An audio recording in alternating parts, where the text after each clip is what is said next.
Assalamualaikum warahmatullahi wabarakatuh dan salam sejahtera untuk kalian yang beragama lain. Halo anak-anak sekalian, gimana kabarnya? Saya harap kalian dalam keadaan sehat walafiat. Kalian tentu masih ingat ya bahwa kearsipan merupakan kegiatan pengurusan arsip mulai dari penciptaan arsip, penyimpanan, dan penemuan kembali, penyelamatan arsip hingga penyusutan arsip. Dalam melaksanakan berbagai kegiatan kearsipan tersebut diperlukan beberapa peralatan dan perlengkapan sebagai sarana penyelenggara kegiatan arsip yang baik. Penggunaan peralatan dan perlengkapan kearsipan dapat menunjang proses penyimpanan dan penemuan kembali arsip sehingga berjalan dengan lancar, tidak memerlukan banyak tenaga bagi pegawai dalam bekerja, serta tidak membutuhkan ruangan yang luas dan peralatan yang banyak. Agar peralatan dan perlengkapan kearsipan dapat memberikan manfaat secara maksimal, maka perlu dipilih peralatan dan perlengkapan kearsipan yang tepat. Sebagai siswa program keahlian manajemen perkantoran, kita tentu perlu membekali diri kita dengan keterampilan menggunakan berbagai peralatan kearsipan. Oleh karena itu, materi yang kita bahas kali ini yaitu masuk ke KD 3.3 menerapkan prosedur penggunaan peralatan kearsipan. Mari kita simak penjelasan berikut. Untuk materi kali ini, tujuan pembelajarannya untuk pengetahuan, nanti kita akan menjelaskan pengertian peralatan kearsipan. Kemudian yang kedua, menguraikan macam-macam peralatan kearsipan. Yang ketiga, mengidentifikasi kriteria peralatan kearsipan. Itu 3 poin yang akan kita peroleh dalam pembelajaran ini di bidang pengetahuan.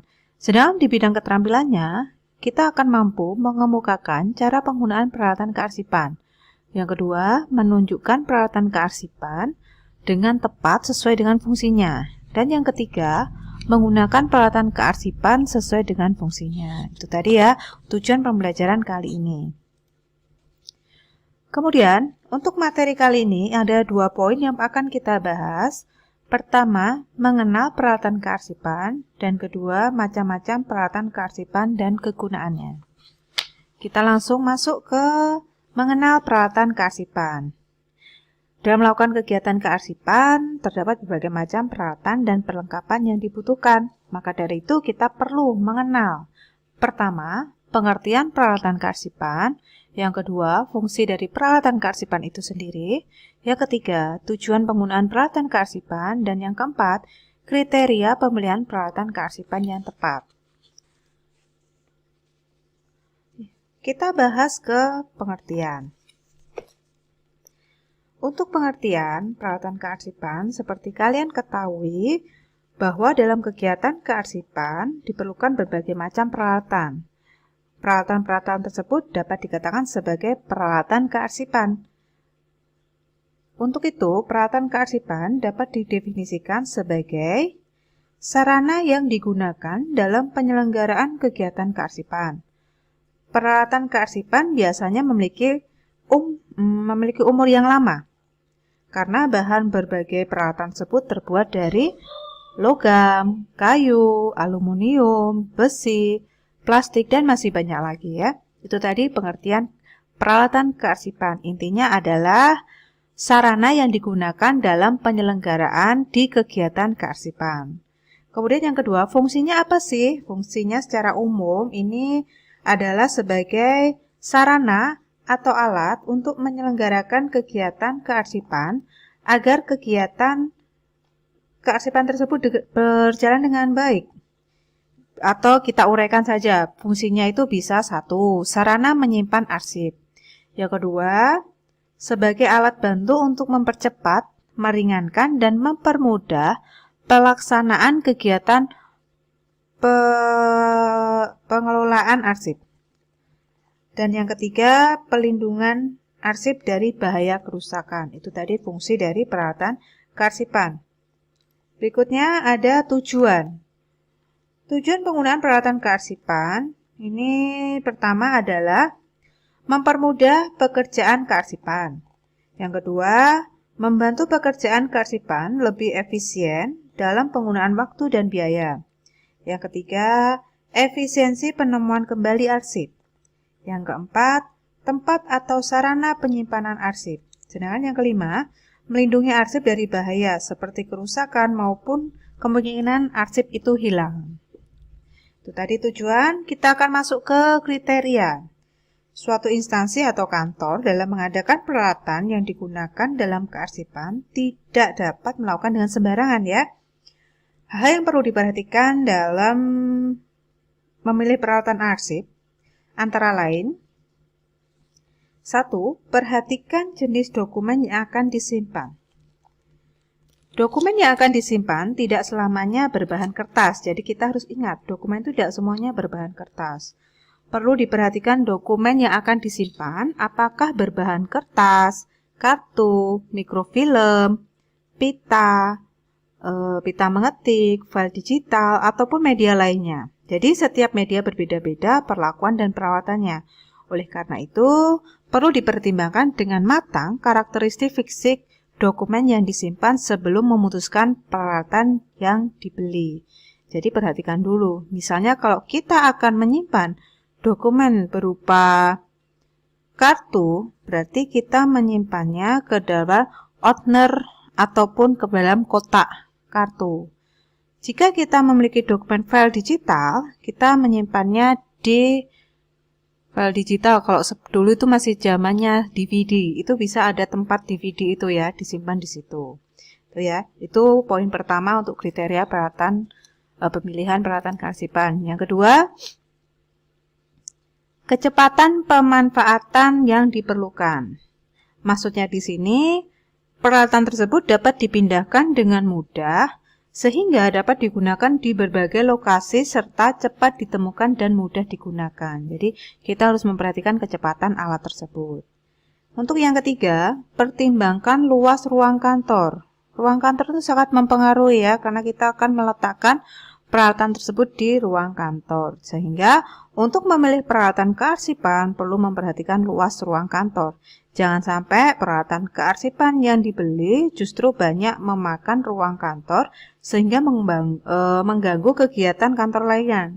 Kantor lain, pekerjaan karyawannya terganggu karena penuhnya ruangan karena adanya peralatan kearsipan tersebut. Jadi kita usahakan peralatan kearsipan yang akan dibeli sesuai dengan ruang kantor tersebut, luasnya berapa, terus di ruang itu ada apa aja. Jadi kita tentukan terlebih dahulu. Kita bayangkan kalau ditaruh sini seperti lemari berkas, ukurannya yang berapa, itu ditentukan ya. Kemudian yang keempat, ada pertimbangkan faktor keamanan. Pertimbangkan faktor keamanan ya. Faktor keamanan itu sendiri perlu dipertimbangkan karena arsip merupakan aspek penting yang merupakan sumber informasi di dalam kantor. Peralatan-peralatan kearsipan tertentu selayaknya mampu menjaga arsip dari ancaman keamanan seperti kerusakan maupun pencurian. Apalagi kalau kantornya itu kantor yang sangat penting ya. Jadi harus benar-benar diperhatikan keamanannya. Mulai dari memasang CCTV, ada shift-shift penjaga malam atau seperti itu, atau dimasukkan ke brankas yang berkode. Kemudian yang kelima, pertimbangkan biaya peralatan. Jadi kita mempertimbangkan ya, karena faktor biaya merupakan hal yang sangat perlu diperhatikan. Sebelum membeli peralatan, hendaknya disusun prioritas peralatan apa saja yang terlebih dahulu harus diadakan. Untuk memperoleh harga yang paling ekonomis, dapat dilakukan survei ke beberapa produsen maupun penjual. Faktor biaya ini tidak terbatas harga beli peralatan saja, namun perlu diperhatikan pula servis, garansi, after sales, dan sebagainya. Jadi kalau kita mau membeli suatu barang, kita harus mengurutkan barang-barang yang akan kita beli sesuai dengan kebutuhan. Jadi kita urutkan poin pertama itu yang paling dibutuhkan di kantor. Itu ya, untuk nomor kelima. Untuk poin ke-6 ada pertimbangkan biaya operasional penyimpanan. Maksudnya di sini biaya operasional penyimpanan perlu pula diperhatikan untuk membeli peralatan kantor ya. Termasuk biaya ruang yang diperlukan untuk menyimpan peralatan. Operasional itu berarti penggunaannya ya. Mulai dari servisnya, terus biaya penggunaannya dan sebagainya ya. Kemudian yang berikutnya ada pertimbangkan jumlah pemakaian arsip. Nah, ini perlunya dipertimbangkan jumlah pemakaian adalah apabila jumlah pemakaiannya banyak. Otomatis arsip yang disimpan dan yang digunakan banyak pula. Oleh sebab itu, peralatan yang diperlukan juga harus banyak. Jadi ini bisa kita pertimbangkan. Kalau memang di kantor tersebut memiliki arsip yang sangat banyak, kita butuh ruangan khusus untuk penyimpanan arsip itu sendiri ya. Jadi tidak digabung atau dicampur dengan ruang kerja karyawan. Kemudian berikutnya, perhatikan kualitas peralatan. Pertimbangan kualitas peralatan yang akan dibeli. Usahakan peralatan tersebut memiliki kualitas yang baik, seperti bahan pembuatannya yang baik serta tahan lama, kemudahan dalam penggunaan, peralatan yang berfungsi dengan baik, dan sebagainya. Jadi, sebagai penanggung jawab pembelian alat, kita tidak boleh sembarangan mencari keuntungan yang lebih akan mendapatkan barang yang murah. Tidak, kita harus memperhatikan kualitas peralatan yang bisa bertahan lama dan fungsinya baik. Tidak second, kalau bisa ya harus baru, karena kalau second tuh pasti dijamin ada sesuatu yang error. Jadi perhatikan kualitas peralatannya. Yang terakhir, gunakan prinsip ekonomi. Perlu diketahui bahwa peralatan yang termurah bukan berarti peralatan yang paling ekonomis ya. Bisa jadi peralatan murah tersebut lebih mudah rusak ya, seperti barang second atau KW-KW yang lainnya. Sehingga harus membeli peralatan yang baru lagi. Hal ini tentu merupakan sebuah pemborosan. Penerapan prinsip ini ketika pengadaan peralatan adalah usahakan bahwa dengan biaya yang dikeluarkan mampu mendapatkan peralatan yang berkualitas baik, mempunyai umur ekonomis yang panjang, dan memberikan manfaat yang maksimal dalam penyelenggaraan kegiatan kearsipan. Jadi, kita harus bisa sebelum membeli alat tersebut, kita survei ke beberapa toko. Sekarang kita lebih dimudahkan karena ada jaringan internet dan toko-toko online yang banyak sekali. Kita bisa mensurvei toko A, B, C, D dengan tipe alat yang sama. Kita lihat, jangan ambil toko yang paling murah.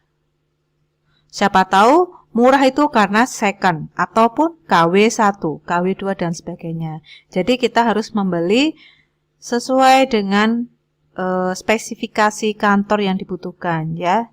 Itu tadi ya. Itu tadi kriteria pemilihan peralatan kearsipan. Dari sini, dari materi pertama, mulai dari pengertian, fungsi, tujuan, kriteria, saya harap kalian bisa memahami dengan mudah ya. Baik, kita akan lanjut ke materi berikutnya, yaitu yuk kenali macam-macam peralatan kearsipan dan kegunaannya. Ayo kita kenali. Pada pembahasan materi sub A kan kalian telah mengenal peralatan kearsipan. Peralatan kearsipan sangat beragam dan beragam jenisnya dan fungsinya. Jadi kita harus mampu mengenali mana peralatan yang kita gunakan untuk mengarsipkan suatu dokumen. Tadi kan dokumen dijelaskan ada banyak macamnya. Ada yang berbentuk kertas, kemudian ada yang berbentuk kartu, mikrofilm, pita mengetik, file digital, ataupun media-media lainnya. Mari kita akan mengenali peralatan-peralatan berikut. Baik, beragam peralatan yang digunakan dalam kegiatan kearsipan antara lain: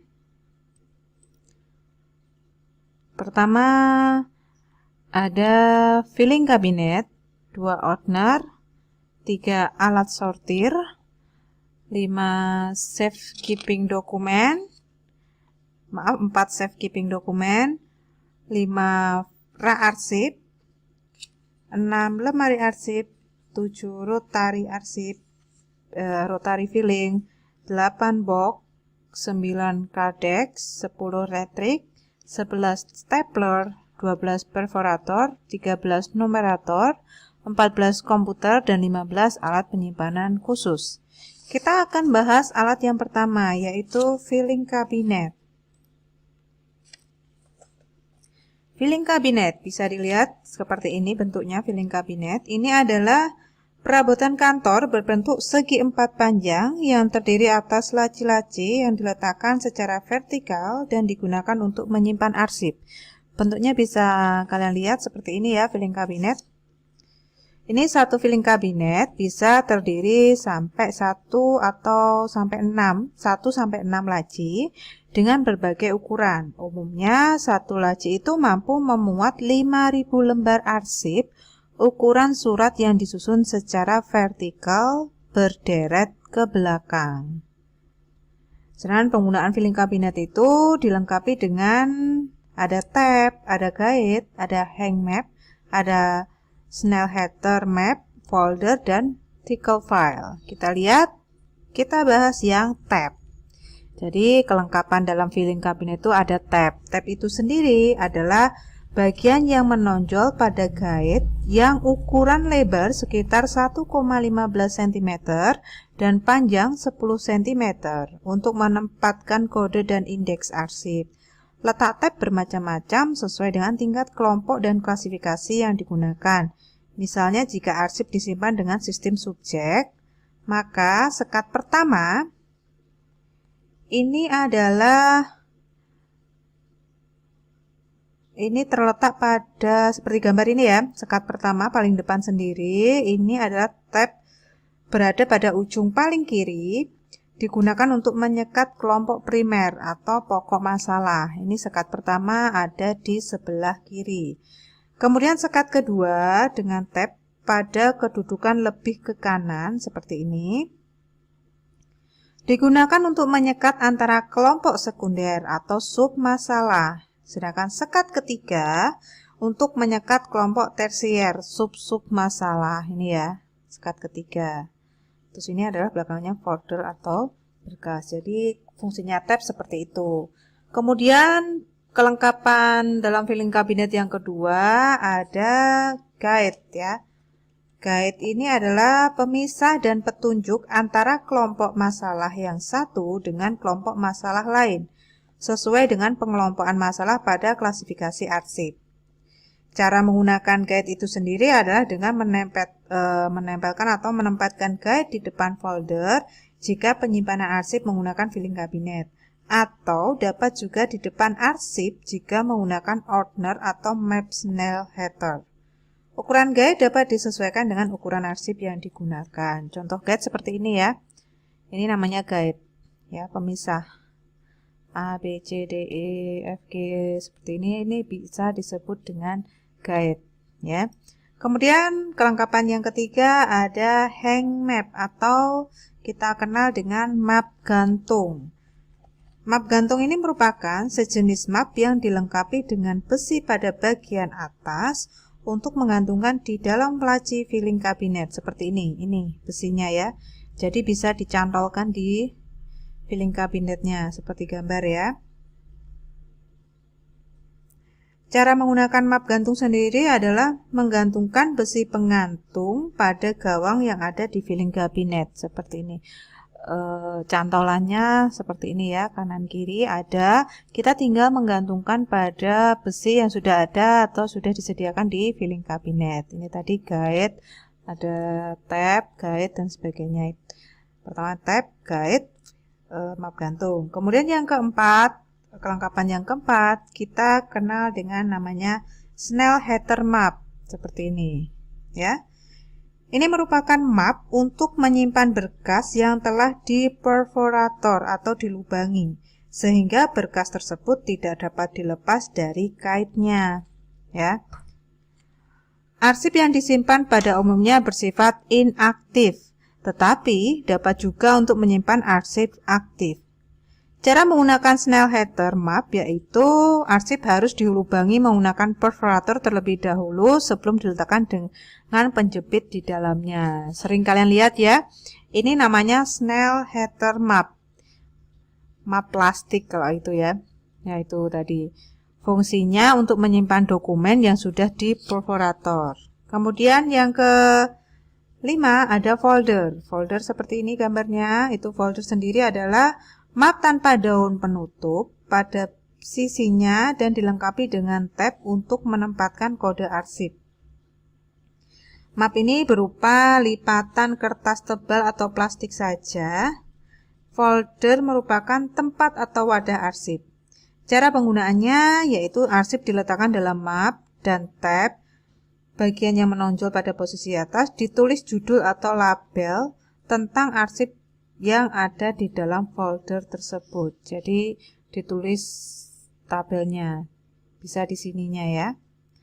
Baik, itu tadi folder. Yang ke-6 ada tickle file atau berkas penyekat seperti ini ya. Kotak kecil yang terbuat dari kotak kayu atau baja dengan ukuran 10 x 15 cm yang digunakan untuk menyimpan arsip berbentuk kartu atau lembaran yang berukuran kecil seperti lembar pinjam arsip atau kartu-kartu lain yang memiliki jatuh tempo. Di dalam tickle file dilengkapi juga dengan guide atau pembatas. Cara penyimpanannya sama dengan sistem penyimpanan arsip yang digunakan. Fungsinya sendiri adalah sebagai alat pengingat bagi petugas arsip. Alatnya seperti ini ya. Itu tadi adalah kelengkapan di filing cabinet. Kita lanjut ke peralatan kearsipan tadi ya. Yang pertama ada filing cabinet. Yang kedua ada ordner. Ordner merupakan map dari karton tebal dengan ukuran punggungnya sekitar 5 cm yang dapat menampung banyak arsip dan di dalamnya terdapat besi untuk mengaitkan arsip yang telah diperforator atau dilubangi.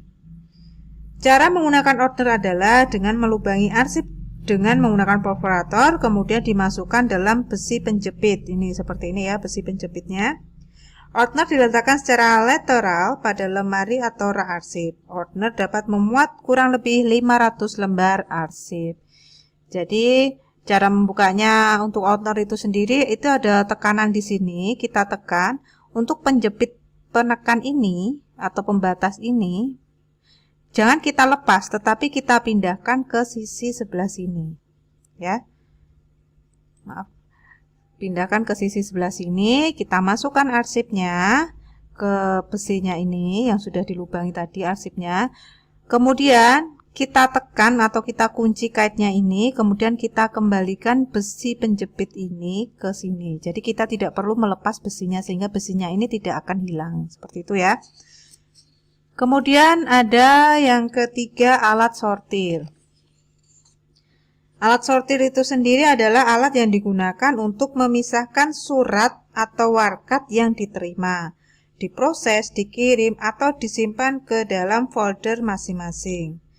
Penggunaan alat sortir adalah penggunaan alat sortir ini adalah surat atau warkat disortir dan diurutkan berdasarkan aturan tertentu, kemudian diletakkan pada rak atau kotak yang terdapat pada alat sortir. Jadi seperti ini.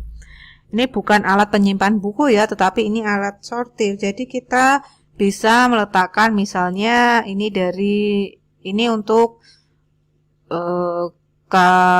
subbagian A, subbagian B atau subbagian C. Jadi kita sortir seperti ini sehingga kita nanti akan mudah menyampaikan ke bagian-bagian masing-masing. Itu tadi ya. Kemudian yang berikutnya ada safekeeping atau dokumen atau safekeeping dokumen maksud saya, atau kita kenal dengan brankas. Brankas ini merupakan lemari besi yang dilengkapi dengan kunci pengaman. Biasanya digunakan untuk menyimpan arsip yang rahasia ataupun penting. Cara menggunakan adalah dengan memasukkan arsip rahasia ke dalam brankas, kemudian dikunci. Biasanya kunci berupa kombinasi kode tertentu. Berikutnya ada rak arsip. Rak arsip ini berupa lemari yang terbuat dari besi atau kayu tanpa pintu yang digunakan untuk menyimpan arsip yang disusun secara lateral. Nah, seperti ini bentuknya ya. Cara menggunakan rak arsip adalah arsip yang akan disimpan dimasukkan ke dalam ordner atau kotak arsip. Kemudian ordner ditempatkan pada rak arsip dengan menampakkan punggung ordner untuk menempelkan label atau judul dari arsip yang ada di dalamnya. Seperti ini ya, ordnernya ditata di mana punggungnya itu diletakkan di luar agar kita bisa tahu ini arsip apa, dokumen apa yang tersimpan di dalamnya. Seperti ini ya. Baik, selanjutnya ada lemari arsip. Lemari arsip ini merupakan lemari yang terbuat dari kayu atau bahan lain yang dilengkapi daun pintu yang menggunakan engsel, pintu dorong atau menggunakan kaca. Seperti ini bentuknya ya. Kalau ini contohnya ini menggunakan kaca ya. Cara membukanya digeser ke kanan maupun ke kiri. Lemari arsip ini berfungsi untuk menyimpan berbagai macam bentuk arsip. Cara menyimpan arsip di dalam lemari arsip adalah dengan menyusun arsip secara berdiri, menyamping atau lateral. Dengan terlebih dahulu arsip dimasukkan ke dalam ordner atau dengan cara menumpuk arsip secara mendatar horizontal dengan terlebih dahulu memasukkan arsip ke map. Jadi seperti tadi ya, seperti rak arsip tadi. Kalau rak arsip tadi terbuka, sedangkan lemari arsip tertutup. Baik tutupnya itu kaca maupun kayu. Cara membuka ditarik ataupun digeser ke kanan ke kiri. Berikutnya ada rotary filling. Rotary filling ini adalah bahan yang kuat seperti logam atau besi. Ini berbentuk seperti rak namun berbentuk berbundar dan dapat berputar serta memakai sistem retracting door, pintu geser ke dalam. Jadi seperti ini, diputar. Jadi kita tidak perlu memutar badan kita untuk mencari, tetapi cukup memutar rotary arsip ini ya. Ini dapat digunakan secara berputar sehingga penempatan dan penemuan kembali arsip tidak banyak memakan tenaga. Arsip yang disimpan dengan rotary disusun secara lateral seperti ini. Yang jelas tetap dimasukkan ke dalam ordner dan ordner tersebut ditulisi arsip apa di dalamnya ini ya. Berikutnya ada box. Box itu kotak ya, ini kotak ya. Yang terbuat dari karton tebal dan digunakan untuk menyimpan arsip yang bersifat inaktif. Arsip yang disimpan dalam kotak terlebih dahulu disimpan ke dalam folder atau ordner ini ya. Kemudian kotak ini akan ditempatkan pada rak arsip berderet ke samping. Seperti contoh yang tadi ya. Rak arsip tadi bisa ordner saja atau folder dimasukkan ke dalam box. Yang berikutnya ada card deck. Card deck itu seperti ini. Card deck atau card index merupakan alat yang terbentuk dari baja yang digunakan untuk menyimpan kartu indeks dengan menggunakan laci-laci yang dapat ditarik keluar memanjang. Penggunaan card deck itu sendiri yaitu kertas indeks diletakkan di dalam laci card deck kabinet. Dalam card deck terdapat kantong plastik yang berfungsi menyimpan kartu indeks. Ya, seperti itu ya. Tadi kita lanjut yang berikutnya. Yang ke-10 ada retrieve, yaitu alat penyimpanan arsip yang dilengkapi dengan sistem pencarian letak nomor arsip yang dibutuhkan. Bila nomor pencarian arsip yang dibutuhkan telah dipasang dan diproses, arsip yang dibutuhkan akan muncul di antara permukaan arsip lainnya. Itu tadi ya retrieve. Berikutnya ada stapler. Stapler ini adalah alat yang sangat familiar kita jumpai ya, karena sering kita gunakan untuk menggabungkan beberapa dokumen menjadi satu. Ini adalah alat yang digunakan untuk menjepret beberapa kertas atau surat menjadi satu bundel.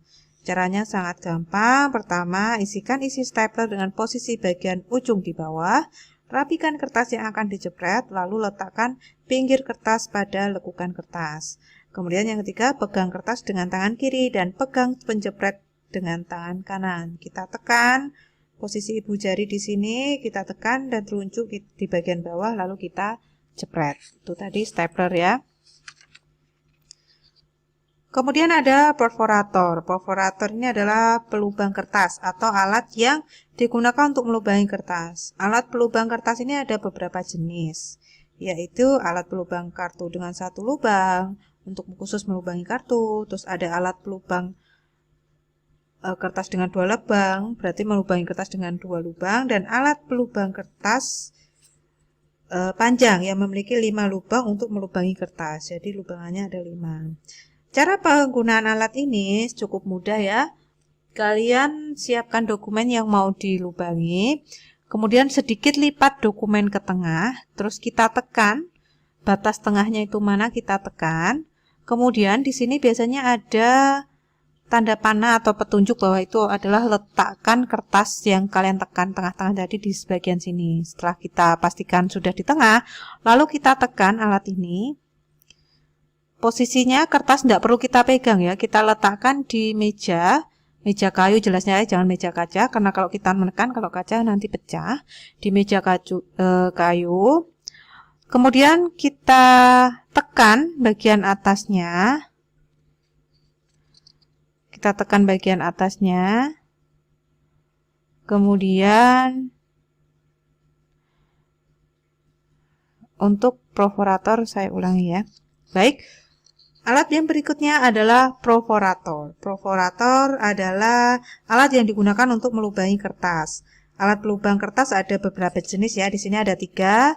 Ada 1 lubang, 2 lubang, dan 5 lubang. 1 lubang itu biasanya digunakan untuk kartu, 2 lubang untuk dokumen atau arsip, 5 lubang untuk kertas yang lebih panjang. Seperti itu ya. Sedangkan cara penggunaannya sendiri, siapkan kertas. Kalau memang kertasnya kan tadi ada 3 jenis ya untuk melubangi. Kalau yang 1 lubang, kita siapkan kartunya, kita tekan di sini ya. Ininya ditekan, otomatis bunyi krek, itu berarti kertas sudah terlubangi. Kalau 2 lubang, pastikan kertas itu kalian lipat menjadi 2 dan pastikan ada tanda tengah di kertas tersebut. Kita masukkan sebelah sini, nanti kita tekan. Itu pasti otomatis kertasnya sudah terlubang dan sentris ke tengah. Yang 5 lubang kita pastikan aja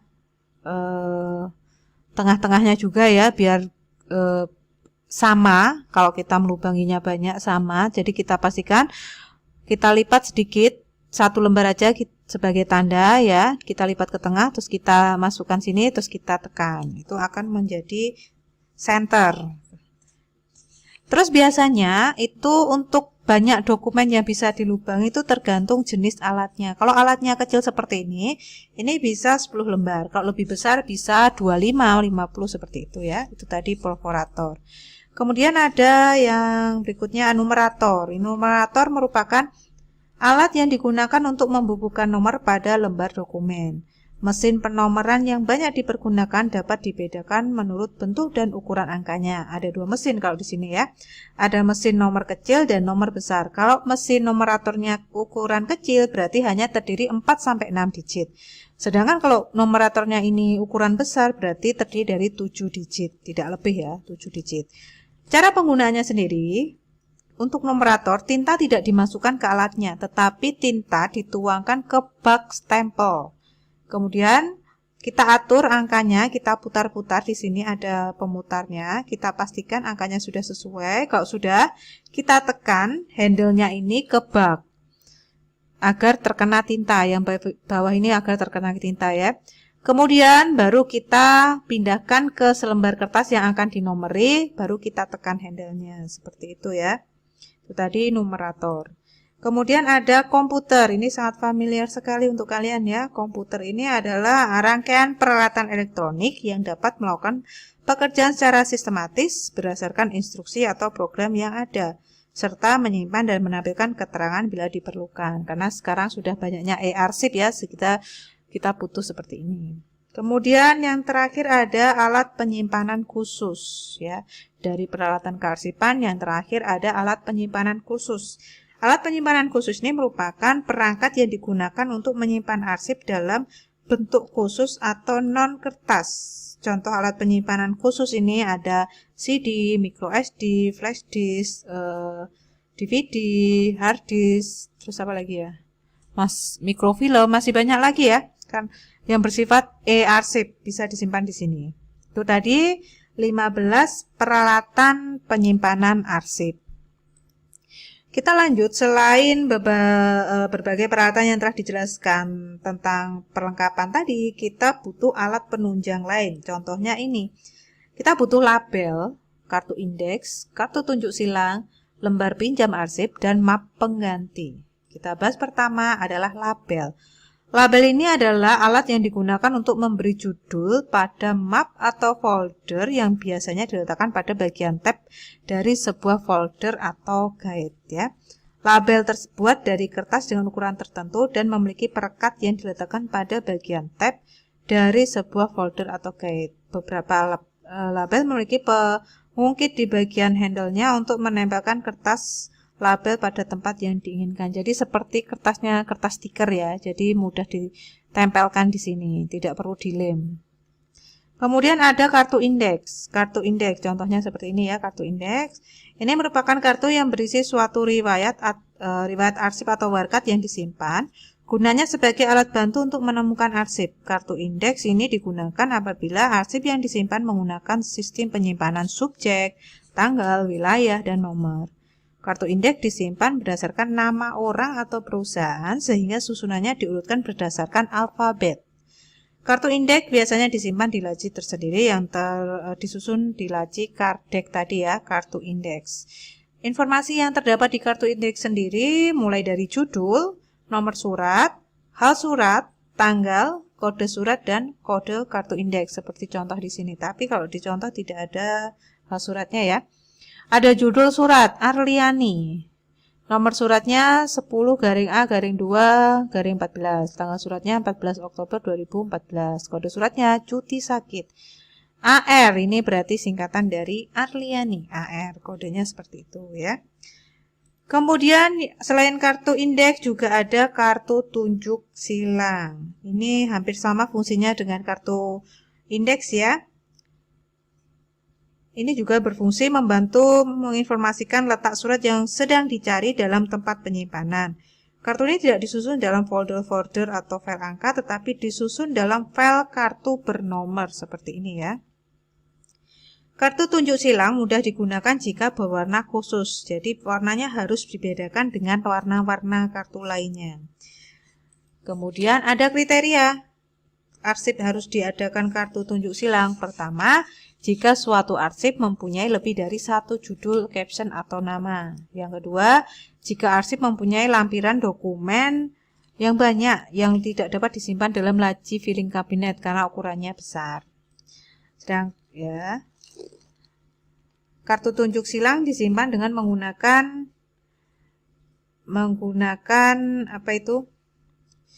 sistem alfabetis seperti kardek tadi ya. Dan menggunakan laci kardek kalau kartu tunjuk silang banyak. Apabila jumlah kartu tunjuk silangnya sedikit, kita cukup menyimpannya ke dalam laci filing kabinet yang diletakkan di belakang guide atau petunjuk silangnya. Kardek seperti ini ya, indeksnya dur ke komagus, nomornya sekian, tanggal sekian, halnya sekian. Lihatnya di sini, indeks Wahid Abdurrahman kode WA seperti itu. Kemudian yang ketiga ada lembar pinjam arsip. Lembar ini digunakan untuk mencatat setiap peminjam arsip. Lembar peminjam arsip memiliki fungsi pertama sebagai bahan bukti peminjaman arsip. Kedua, sebagai alat pengingat siapa dan kapan batas waktu pengambilan arsip yang dipinjam. Ketiga, sebagai tanda bahwa arsip yang dimaksud sedang dipinjam. Keempat, mencegah arsip hilang karena peminjam yang tidak dikembalikan. Dan yang kelima, sebagai dasar untuk melakukan penilaian suatu arsip. Nah, dalam proses peminjaman arsip ini, kita akan membuat lembar pinjam arsip sebanyak 3 rangkap. Lembar pertama ditempelkan pada tempat penyimpanan arsip yang dipinjam. Jadi kita tempelkan di situ agar tahu, oh arsipnya sedang dipinjam. Lembar kedua dibawakan kepada peminjam arsip sebagai bukti dia meminjam arsip. Dan lembar ketiga dibawa petugas arsip atau arsiparis yang disimpan pada Tico file sebagai bahan ingatan. Itu tadi ya, lembar pinjam arsip outslip. Yang terakhir ada map pengganti. Ini map pengganti itu ada jika peminjam meminjam satu map yang berisi beberapa surat. Oleh karena itu perlu dibuatnya satu map pengganti dan diletakkan di tempat arsip tadi. Jadi arsipnya di bawah si peminjam, kita ganti letak arsip tadi menjadi map pengganti. Tapi kita cukup kasih label di luarnya bahwa arsip sedang dipinjam. Seperti itu ya. Alhamdulillah anak-anak. Itu tadi penjabaran materi tentang perlengkapan arsip ya. Kita sudah mengenal beberapa perlengkapan arsip. Bagaimana fungsinya.